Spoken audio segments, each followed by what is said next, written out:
All right, we're going to start with the talks. I think you're going first. Oh, okay. I think so. Yeah, you're set up. Yep. So just it should. I'm going to give you a microphone. Let me see. Do you want to hold it or? No, Just put it it's here. okay there. Otherwise.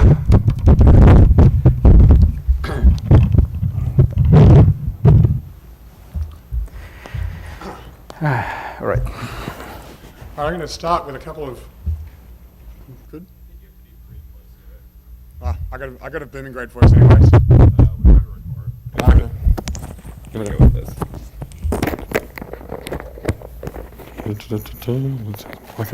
I can really hear me. I'm going to start with a couple of anecdotes on this one, just real quick ones. First was one of my new starters has been on my team for about a year. Was looking for a file system, and she came across this, P27R something or other else, and she's like, "What's PR?" And I'm like, "Path row." And she's like, "What's path row?" We run a completely and utterly Landsat shop at our place, right? All Landsat, getting into Sentinel-2, as you'll see. But for her, she's been exposed to an API her entire working career. She's never been exposed to sensor-specific file formats. And that was a hallelujah moment for me, in the sense that I've actually designed an API that's sufficiently approachable that you can get away from having to know, MGRS or pathrow or WRS2 or whatever it happens to be that the sensor is using, and you can just go and ask for a spatiotemporal volume of data, get back what you want, and get sick with it. I thought that was a great breakthrough moment, and it was a nice sort of reassurance that the API you've designed is actually doing what you want it to do. Second one was I was having dinner with a guy from the NGA up in Boulder, and this guy was razor sharp, and I was trying to explain ARD to him, as I've done more than once, and he got it instantly. He said, analysis-ready data should be like a mobile phone carrier, right? I can change mobile phone carriers, my phone still rings, my contacts still reach me, it's just, all that stuff is hidden from me. It was a really neat way of thinking about what is meant by genuine interoperability. All the complexity, all that the amazing stuff that goes on between your mobile handset and whoever the hell you're ringing. None of us know what that is, but we all know that it works, and you can change providers, and it works seamlessly. And so it was a really interesting perspective on where you want to get to with analysis-ready data. So having given those two quick anecdotes, I'd like to acknowledge all the other people who are standing on the shoulders of giants and other awesome people. Josh Sixsmith, Lanwei Wang, Fuchin Lee, there's our atmospheric correction BRDS specialist, Claire Krause, Robbie Bishop-Taylor, David Gavin, who's here, Damien Ness, who's here, and there's a whole swag of other folks back home that allow me to do some of the great stuff you're going to see in front of you. Down arrow. How do I make it, the slides, Chris, how does this?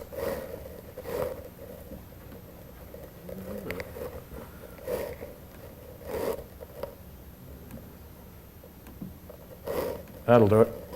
If I just have it, just click across on there. Yeah. Right. All right, gotcha. Sweet. All right, I've got I was prowling through an old PowerPoint presentation. I came across this slide, and you can see that it's dated by where the red line is. So the red line sitting around 2014-15. Red line was when we at Geoscience Australia really started to think long and hard about what analysis-ready data might mean and why we needed to build it, and fast. You look at that point there, that was basically looking at the launch cycle of Landsat 8, the Sentinel-2 series, the Sentinel-1 series, the Himori 8, GOES-R, analog. Needless to say, you can see there's a shed load of data about to hit us, and if you're going to be able to make meaningful use of that, you have to be able to automatically analyse it. The days of going through and finding my favourite cloud-free scene were rapidly diminishing. You were never going to be able to leverage that much kind of data unless you came up with some kind of way of getting it ready for automated processing. You'll notice that the y-axis here is in petabytes, and this was just level 0 data. This is not level 1T or atmospherically corrected or terrain corrected or anything else. And that's about 3.5 petabytes worth of Earth observation data over Australia. Boy, are we in for a shock.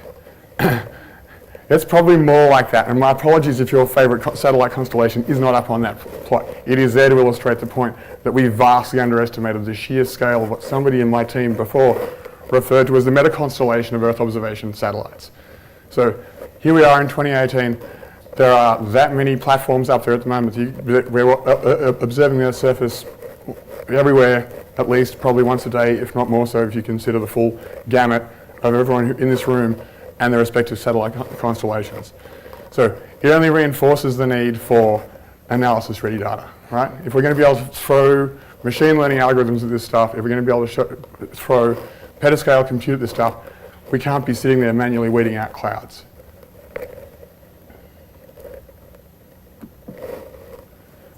So you've got the rise and rise of the platforms and portals. So you'll notice I haven't put any satellite names there, and my apologies if your favourite platform of choice isn't up on that particular screen. It was there just to illustrate the point that there are a whole bunch of people out there building platforms for exploitation. And that's awesome. But what is the key to success? And what I want to do here is I'm going to jump right the way through the other end of the value chain and look back at it from the client's perspective. And this is going to be a rude thing to say to a room full of remote sensing people, right? People don't pay for pixels. People may occasionally pay for a really nice, if Earth is art, sexy satellite photo. People pay for insight.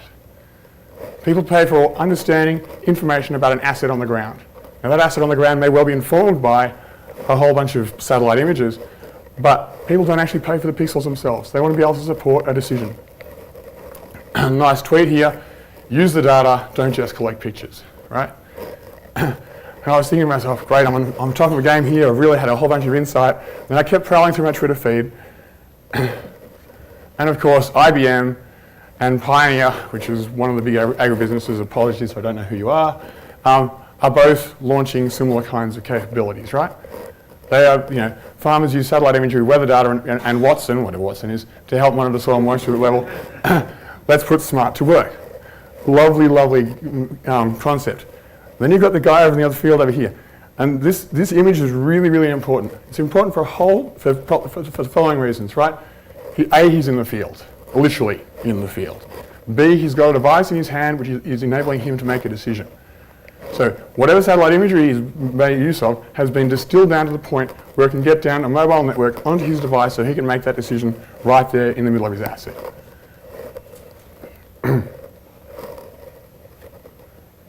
And so what are the common elements of insight-ready information, right? So the things that we've just seen people making use of right there, it needs to be timely, it needs to be up to date, and it needs to be up to date at the time the decision is being made. It needs to be there, right there when you're making the decision. Just like you get a mobile phone out to figure out whether you need to wear a puffy vest if you're going downtown into San Francisco because the wind off the water is going to be freezing, you want to know, make that decision right there with the information that's in your hand on the device you want to use. It needs to be on your preferred platform. If you're running a national scale carbon account, you want a desktop GIS. If you're the guy out in the field making decisions about whether to irrigate or not, you want it on a smartphone. You might want it plumbed into your tractor, Internet of Things style. But it needs to be asset specific. It doesn't matter about what the bloody pixel size is. You need information about your dam, your field, your forest stand, your patch of mangroves, your favourite wetland, whatever it happens to be. But the sensor information literally should be somebody else's problem. You should be getting to get that insight-ready information. Ideally, it should be in units that are native to the decision maker. So crop yield, not NDVI, for example. And it should be, and part of that insight can be combined with non-EO contextual data. How hot's it going to be next week? Right, my NDVI is this. I'm going to need that many gigalitres of water to prop my crop up. Right? Great. So what's this got to do with analysis-ready data? What is ARD in the first place? And we're going to discuss this ad nauseum over the next 2.5 days, which is awesome. And I'll give you the short version of what John Dwyer and I meant by analysis-ready data when we first concocted it over in Beers in Australia back in 2014. Analysis-ready data are bio or geophysical measurements of the Earth's surface, i.e. getting rid of the clouds, that are comparable through space and time. Sounds gorgeously simple, except when you start know enough about satellite systems that knowing that getting radiometric consistency through time is a hell of a difficult job, and getting geometric consistency through time ain't that easy either. And of course, there's the bloody clouds. We all know about the bloody clouds. So ideally, all the satellite providers should be taking care of the things that everybody needs doing to their data, right? Everyone needs geometrically aligned data. Everybody wants radiometrically consistent data, and all of us want to get rid of the bloody clouds. except for people like studying clouds, and then they want their data well presented as cloud layers. Lucky them. So analysis read data is effectively a caching step to enable the thing we saw on the previous slide, right? The timely delivery, the machine readability, the large-scale automated analysis, and the inter and intra-sensor interoperability that allows us to actually cut sick with, as somebody pointed out, there's a whole bunch of cool stuff I can do with Landsat. Why can't we just take that and plug it and play it with Planet, right? That would be a breakthrough step. If you could take well-written Landsat code, jam it straight onto a well-orchestrated archive of Planet data and start producing analogous products, that would be huge. So, apologies, I'm not a graphic designer, quite clearly. But this is my kind of nice representation about the difference between the three sensors at hand here, right? Landsat, Sentinel-2, and specific wavelengths support specific insights. You know, having shortwave infrared allows you to tell the difference between bare soil and dry vegetation, which, if you're in water-limited areas or you're ranching, grazing, critically important. Thermal, if you want really accurate information about evapotranspiration, really, really useful. Great for pulling out clouds too, as it turns out. But that's an ideal view of the world. Realistically, you lose a bunch of those thanks to the fact that you've got clouds coming through, sensors don't always observe, blah, blah, blah. But remember, people don't pay for pixels. So up there in the yellow polygon, we've got a cotton field somewhere up in the northwestern New South Wales. And so, crudely speaking, you get different numbers of pixels that fall within that particular polygon, but we're not going to be able to characterize the average behavior of all of them, right? That gives you a much richer sense of the signal of your asset. And bless Robbie Bishop-Taylor, I hope to God this animation works. He's managed to, and thanks to Kian and Chris as well, they've given us access to the Planet API. Robbie's gone and turned all of the Planet API Planetscape data, and as well as the Sentinel and Landsat data, into a please work animation. So that is the average NDVI of that field across all three sensors. Now, now the crop is starting to grow.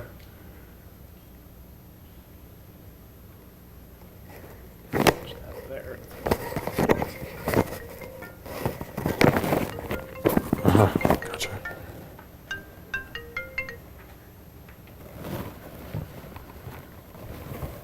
I think you'll all agree that and so I literally saw this at about 7:30 this morning and my hair blew back, right? This is really, really cool. Was that? Say it again. So you want to say it again? All right, here we go. Have it again.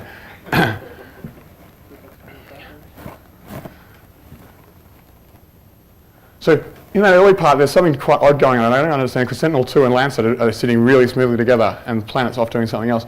But when the main growth cycle starts, all three sensors sit really sweetly together. Landsat's a little bit higher in terms of maximum NDVI.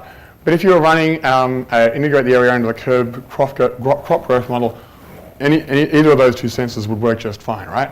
If you're interested in the specific point in time when things start to grow or when things start to get harvested, then Planet's actually going to give you more insight into the specific timing of things. So, full disclosure, this is Sentinel-2 and Landsat atmospherically corrected and BRDF corrected using Fuchs and Lee's algorithm. And we've grabbed the surface reflectance product that Planet provided us to provide their API. And there's a little bit of negotiation about spatiotemporal volumes, but we're going to discuss that over a few beers. So this is a different example, but it plays to much the same kind of idea, right? People are interested in a specific asset. Here your asset is a dam. You can see filling and emptying events over the last 8 years. And in this particular location, this is an on-farm storage, right? So people can either go and slurp water out of the river or out of groundwater and then chuck it into on-farm storage. People get very excited about the volume of water that gets taken in and out of rivers for some strange reason I can't quite understand. Has something to do with the value of water for some reason. Problem is, you can do a really nice job with Landsat, you can certainly see when the dam is full and empty, the cake that has always evaded us in this space is volume, right? You can easily get to surface area. The problem with surface area is that it isn't volume. And of course, volume is what you need if you're actually going to chase the gigaliters of water that are sloshing in and out of your asset. And you can see my beautiful bit of graphic design over on the far right-hand side, which is the shape of an earthen walls dam, right? So when water's sloshing up and down the side of an earthen wall dam, you only get maybe 1, maybe 2 Landsat pixels, but that can be literally twice the volume in terms of water, and unless you can resolve that kind of detail, taking it to court's going to get a little bit awkward. And so I give you a dam and an NDVI time series with both Planet and Landsat and Sentinel-2 thrown in together. Once again, thanks heaps to Robbie. Now, one of the really neat things here is there's a drawdown event halfway through that Planet resolves, there it is, really, really nicely. And then it goes up, being close to 4 again, and so on and so forth. Now, I clearly haven't gone and done all the volumetric associations. I haven't got a LiDAR survey of the bathymetry of the dam. And frankly, at this point, I don't need to. What I've established as of Robbie's awesome email this morning is that the kind of observation density you're getting here allows you to resolve those drawdown events in enough spatial fidelity to be really, really valuable. But here's the thing, right? Murray-Darling Basin area in Australia, lots of contentious water issues in the Murray-Darling Basin. I'm not going to go into those. That's 409,000 square miles of area.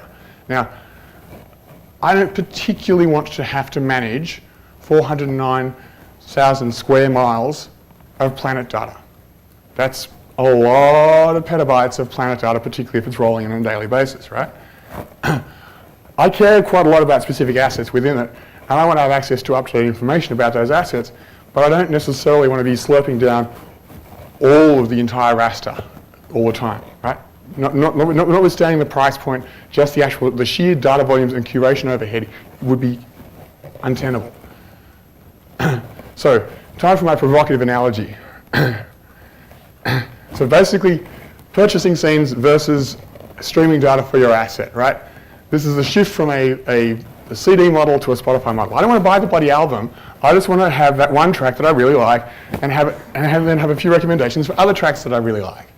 And ideally, I want to be able to Spotify across multiple artists, right? I want to be able to stream data for my asset from Planet, Digital Globe, from whoever the hell else it is.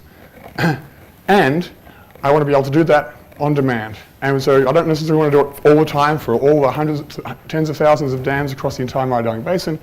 But if Landsat and Sentinel say, hey, traffic light, there's some funky shit going on over there, you can go and zoom in and Spotify and stream the information about that particular asset in a much greater level of fidelity, and preferably have the provenance systems associated with that sensor so that you can take it to court.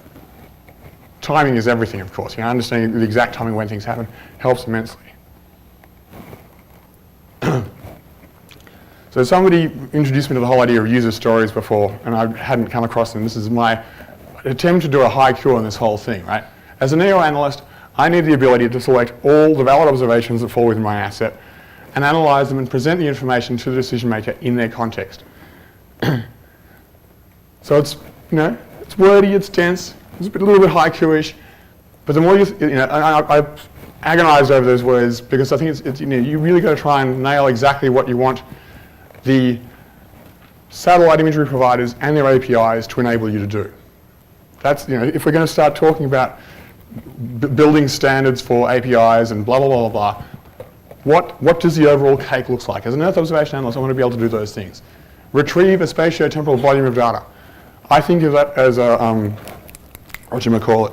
an X-array, right? A label dimension, a multi-dimensional array with label dimensions and enough metadata stuck around the outside that you can velcro it onto other things to do their analysis. Apply unusable data masks. Convert it into comparable units if necessary or appropriate, and convert it from data to information, place it into context, and then deliver it to the desired platform. So here's a nice example of how we tried to do this for one of our clients or one of the people we work with in the Australian government. So this is an asset. In this particular instance, the asset is a World Heritage listed wetland, and The information you can see here is Earth observation derived, but I've translated it from pixels or bands or any of that guff into the wetted extent of open water and the wetted extent of vegetation. So trying to take it out of information that you need an undergraduate degree in remote sensing to understand into something that wetland ecologists can look at and say, hey, I know what that thing is. But to put that into context, there's the hydrograph. And most importantly, if you look at the colour, I can walk away from here, can I? Awesome. You'll notice that these ones here and here are environmental water. So water that the government has purchased back from irrigators to ensure that this particular wetland continues to get the water it needs.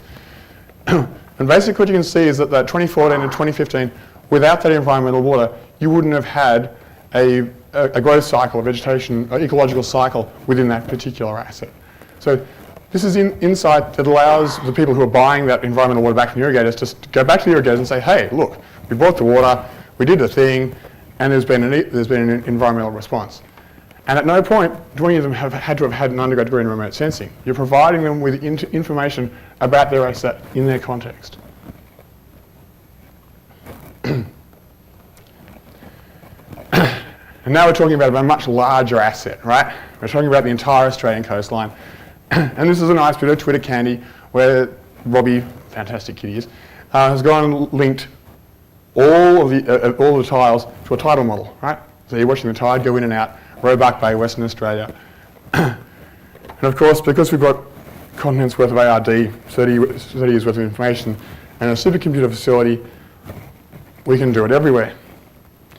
And what you see over on the, whatever, point at it. So this lovely rainbow chart over here shows you all the Landsat observations as the black dots. The grey is a tidal model, and then the red zones are basically percentiles of the tidal range, which then allow you to get to the extent of the intertidal zone. One of the neat things about this is you can see that in this particular location, the Landsat, being a sun-synchronous sensor, doesn't observe the top portion of the tidal range at all. So if you're interested about the high tide line, don't use the data here. So this is one nice way of getting human-readable metadata with sufficient context in there so that it gives you information straight away about fitness for purpose for particular applications. It's a nice little way of getting to the veracity, so the fitness for purpose of a particular product in a really neat way.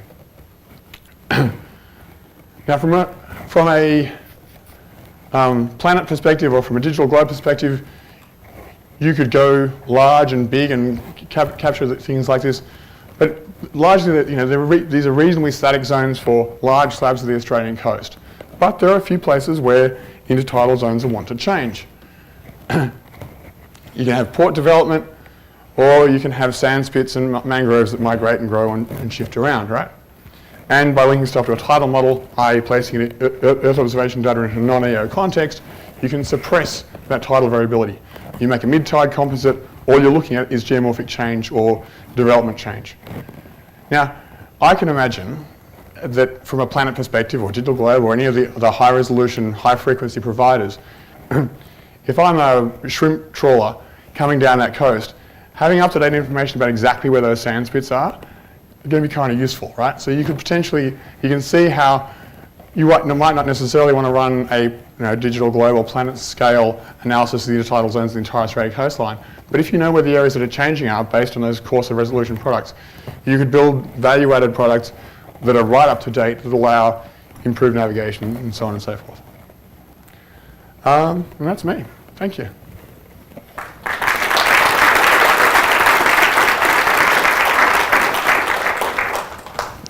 We have time maybe for one quick question. We're running about 12 minutes behind. Any question from the audience?